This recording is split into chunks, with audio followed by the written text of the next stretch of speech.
Hello, everyone. My name is Mr. Wyman. I'm going to read for you Electric Ben, The Amazing Life and Times of Ben Franklin by Robert Byrd. I'm excited to read this book. I've had it in our school and our classroom library for a long time, but I've never gotten around to actually reading it, and I'm going to read it for you, creating this read aloud video. And I want to concentrate on a couple things. First of all, the genre of this book is biography. It's a text written about one particular person, Ben Franklin. Also, I want to point out some of the nonfiction features, the text features, and show you how to read and get a lot out of nonfictional text. Lastly, I want to point out how the author put this text together and how he composed the story of Ben Franklin's life to help you become even better writers. So, at the very beginning, this is actually the back of the book, but I like this little poem by Ben Franklin.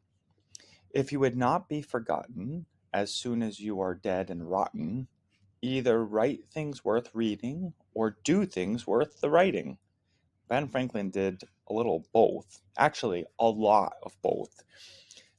He did plenty of things that were worth reading, and that's what we're going to do right now. We're going to read about his life, but also he actually he wrote and he did plenty of things that people are writing about, sayings. These could be considered idioms, but these are made up by Ben Franklin, so he's famous for lots and lots and lots of idioms. um, Remember that time is money? I've said that a million times. I didn't realize that Ben Franklin actually was coined the phrase to use a money term. Early to bed and early to rise makes a man healthy, wealthy, and wise. These are said by tons of parents and adults to help their kids, but Ben Franklin initiated these things. So there's lots more, but I'm not going to read through them all right now. I want to get into the text, Electric Ben. And the text starts off on the title page here. You've got some boys coming from town chasing this boy holding a kite. Let's see what that's all about. Here is what looks to be a selfie of Ben Franklin, which is kind of funny. It says freedom and liberty above it. You've got looks to be a moon in the sky, a sunset, a ship, and you've got a boy here standing on shore looking at the ship. And then the B and the F are backwards, as if Ben was taking a selfie with like a backwards camera, which is kind of a funny idea. All right, let's dive into the text here. This says the heading here is introduction. So now we're going to be introduced to Ben Franklin as a boy. A boy about 10 years old. And notice it doesn't say Ben Franklin here, but we know that the text is going to be about him, so we can assume that this boy, this 10-year-old boy, is Ben Franklin. Was swimming in a pond in early colonial Massachusetts. He was a strong swimmer, and after a while he floated on his back, looking up at the sky. Thick clouds glided by overhead, and seabirds soared on the swiftly moving air currents. Notice, even in nonfiction text, you can have beautiful prose and write details about what's happening in the setting. Does the author know for sure that this was happening? No, but it definitely helps you visualize the setting and what's going on, right? He swam to the shore's edge and picked up a kite he had left there and waded back in the water until he stood waist deep. He turned on his back and let out the string, and the kite began to rise. He held on tightly to the stick, and the kite began to pull him along. I could picture him laying on his back on the top of the water, and the kite functioning almost like a sail. And this is called parasailing, actually, where you have a kite or parachute up in the air, and it's held to you by a string, and the wind up higher, which is stronger than right along the water, can pull you along. So I'm definitely visualizing what's happening in the text here. He held on tightly to the stick, and the kite began to pull him along. As he was swept over the pond's surface, his startled companions ran along the water's edge, cheering him on. This was the first, but certainly not the last time that Ben Franklin would amaze his friends with the help of a kite. In fact, Ben in fact, Franklin's whole life was amazing. He excelled in many different fields and pursued the unknown and attempted to understand it. So this right here is like a summary of Ben Franklin's life and what he was all about. And also it gives you a hint of what to expect from reading about his life. When we picture Franklin, we don't see a curious, strong-willed boy. We see a bald man with spectacles, already on in years. On in years means older, like he has many years behind him. There is something about Franklin that makes us feel we somehow know him. So unlike the other founding fathers, peering sternly at us from their solemn portraits. Sternly means like something that's stern would be strict or very serious. I think of solemn as serious. So they are not boy-like. They are old men that have done a lot and are like very intent on what they're doing, very serious. But this author wants to give you, because this book is geared toward or focused on a younger audience, children. It wants to help you empathize with Ben and feel like you are really getting to know him as one of you, like a child. And everyone starts off this way. We even affectionately call him Ben. Affectionately means in a friendly way, like as if he's one of us. This perception has a solid foundation. Ben Franklin was not born into the upper classes. In fact, he rose from the humblest origins would be beginnings, to become one of the greatly respected founders of the new nation. And fun fact, Ben Franklin is, I think, the only person who wasn't a president, but whose picture is on money. He's on the $100 bill. We're working to have other people. There is a gold coin that has someone who wasn't a president on it. Susan B. Anthony, right? But we're working on having Harriet Tubman on the $20 bill, which is exciting. Even so, throughout his legendary life, he often signed his name simply B. Franklin, printer, displaying the great pride he took in his trade. Trade would be his business, his work, what he did. But he was also one of the most far-sighted of early leaders. Far-sighted means like looking ahead, having vision, possessing a brilliant, questioning mind.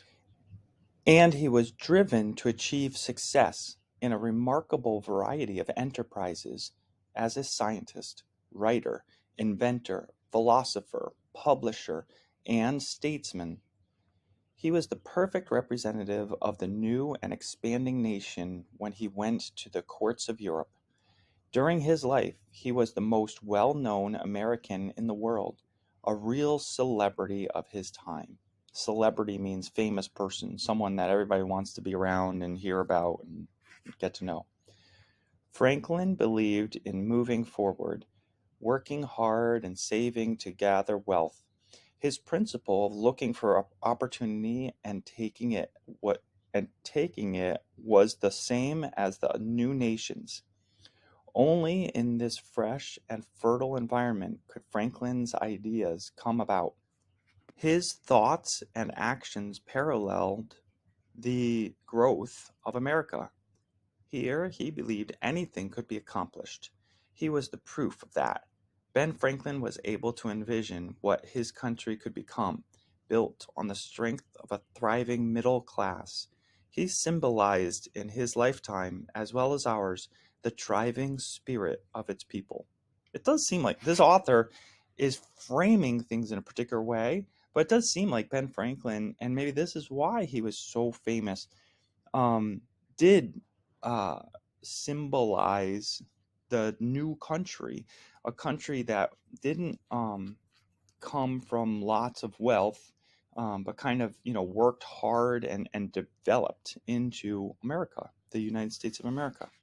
So this particular double page has an image of, this would probably be Boston. Yeah, look, Boston Harbor, New England, in the year 1706. You see some large mast ships, multi-mast, lots of sails. And here are the docks or piers coming out, and there's houses on the piers. See that? This gives you a pretty good idea of just how things were structured. It's a nice little drawing. Ben Franklin was born on a snowy day in the city of Boston on January 17th, 1706.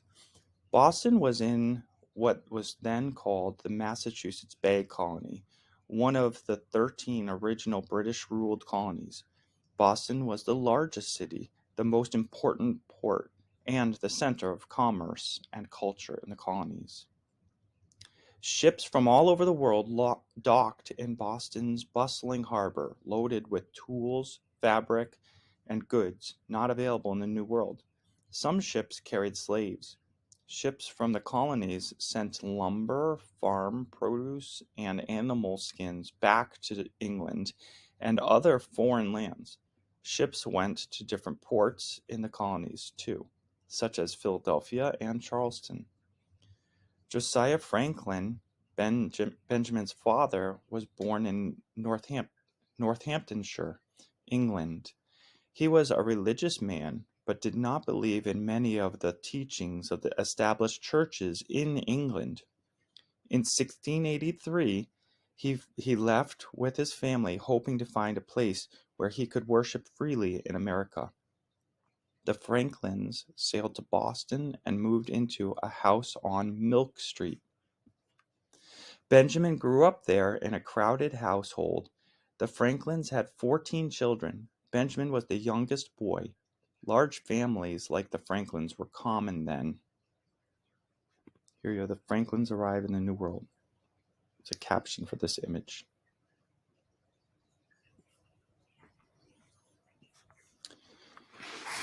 And considered necessary for economic reasons. Children supplied free labor, so almost all, except the youngest, did some kind of work. And we know that Ben Franklin was the youngest. So everybody else was working hard except for Ben Franklin, right? Helping on farms or in family shops with simple chores. Boys helped their tradesmen fathers carry products and unload wagons. Girls helped take care of the home, washing, serving, cleaning, and caring for younger sisters and brothers. Due to disease and poor living conditions, little more than half of these children survived to become adults. That would probably be just in general, not just Ben Franklin's life or family. And here you have a caption under this image, and it talks about what's going on here. I see somebody playing what could be a fiddle, maybe a violin. Here's a kid, like maybe drawing or writing on the floor. You've got other kids being held by moms or at least adult women. And then here's some other children doing all kinds of things, tending a fire. This says, Josiah had been a cloth dyer in England, but there was little need for colorful textiles in Boston. Most people in Boston were Puritans, and they wore clothes of somber colors. That means like serious or dull colors, not colorful. So Josiah became a chandler, one who makes candles and soap. He set up shop in the house with Abiah and their 14 children. Life may have been hectic, but apparently pleasant. Ben's sister Jane, his favorite of all his brothers and sisters, wrote a letter to him many years later recalling their childhood. All was harmony, she said. And this looks like a fairly harmonious place. There's a cradle and a bench. And look, here's an older sibling talking to a younger sibling.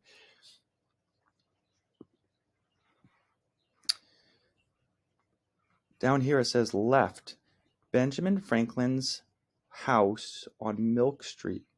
Other streets in Boston were named Beer Lane, Frog Lane,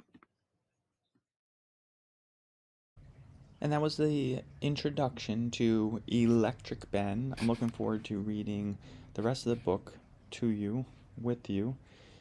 The next section is called School Days, the early life of Ben Franklin and his education.